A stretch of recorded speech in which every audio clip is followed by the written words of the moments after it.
Play স্টোরে ছোট্ট একটা সেটিংস চালু করে দেন, আপনাদের মোবাইলটা হবে সুপার ফাস্ট, সেট মেমোরিটাও খালি হবে, মোবাইল হ্যাং করবে না, স্লো হবে না। তো কাজটা কিভাবে করবেন চলুন আমি ভিডিওর মাধ্যমে আপনাদেরকে সহজে দেখিয়ে দিচ্ছি। তো এরকম গুরুত্বপূর্ণ ভিডিও পেতে আমাদের চ্যানেলটাকে আপনারা ফলো করতে পারেন এবং ভিডিওটা আপনার টাইমলাইনে শেয়ার করে রেখে দিতে পারেন, যা ভবিষ্যতে আপনার কাজে দিবে এবং আপনার বন্ধু বান্ধবরা দেখে উপকৃত হতে পারবে। তো চলুন ভিডিওটা শুরু করা যাক। প্রথমে প্লে স্টোরটা ওপেন করবেন। ওপেন করার পর আপনাদের প্রোফাইল পিকচারের মধ্যে চলে আসবেন। আসার পর একটু টান দিয়ে নিচে আসবেন, চলে আসবেন সেটিংসে। আসার পর এখানে দেখবেন জেনারেল লেখা আছে, জেনারেলে চলে আসবেন। আসার পর একটু নিচে আসবেন, এই যে দেখুন এই যে এই অপশনটা, এটা বন্ধ আছে, এটা আপনারা জাস্ট চালু করে দিবেন।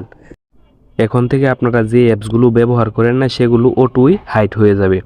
আপনাদের মোবাইল ফোন থেকে ডিলিট করে দিয়েছেন কিন্তু মেমোরিতে এগুলো রয়ে গেছে, সেগুলো আপনিও ডিলিট করতে পারতেছেন না, কিন্তু কিভাবে ডিলিট করবেন সেটাও জানেন না। তো এখন থেকে এই কাজটা করে দিলে সেগুলো অটোই কিছুদিন পরে ডিলিট হয়ে যাবে। মেমোরিটাও খালি হবে, মোবাইলও হবে ফাস্ট, হ্যাং করবে না, স্লো করবে না।